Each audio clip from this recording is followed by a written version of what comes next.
What exactly does being deaf mean? There is an estimated demographic figure of 36 million deaf and hard of hearing in the United States.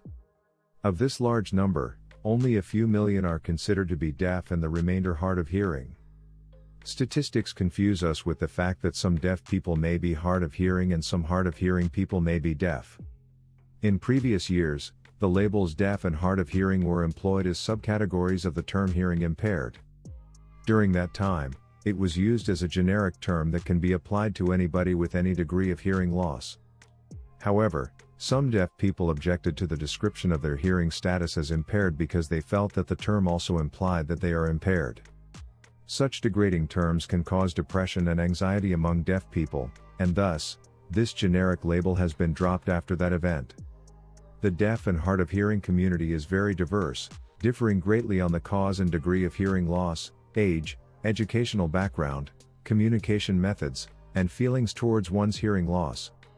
How people label themselves in terms of their hearing loss is personal and may reflect the identification of their relationship with the deaf community or merely an indication of how their hearing loss affects their ability to communicate. They can either be deaf, with a capital D, or hard of hearing. Interestingly, the lowercase deaf is used when referring to the audiological condition of not hearing, while the uppercase deaf is used to refer to a particular group of people who share a common language such as ASL, American Sign Language, and culture.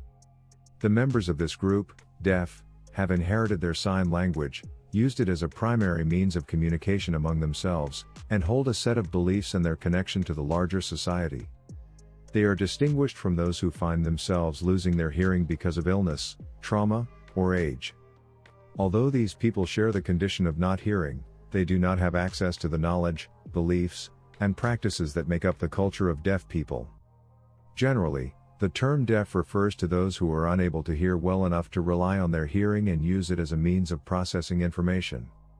On the other hand, the term hard of hearing refers to those who have some hearing, use it for communication purposes, and feel reasonably comfortable doing so. A hard of hearing person, in audiological terms, may have a mild to moderate hearing loss. To understand hearing loss, it is important to understand how normal hearing takes place. There are two different pathways by which sound waves produce the sensation of hearing: air conduction and bone conduction. In air conduction, sound waves move through the air in the external auditory canal, the ear canal between the outside air and the eardrum. The sound waves hit the tympanic membrane, eardrum, and cause the tympanic membrane to move. Hearing by bone conduction occurs when a sound wave or another source of vibration causes the bones of the skull to vibrate. These vibrations are transmitted to the fluid surrounding the cochlea and hearing results. Fortunately, many treatments are available for hearing loss. People with conductive hearing loss can have the middle ear reconstructed by an ear, nose, and throat specialist. Hearing aids are effective and well tolerated for people with conductive hearing loss. People who are profoundly deaf may benefit from a cochlear implant. For people with hearing loss, it is a matter of deciding whether to treat it as an audiological perspective or as a cultural lifestyle. It's all about choices, comfort level, mode of communication, and acceptance of hearing loss.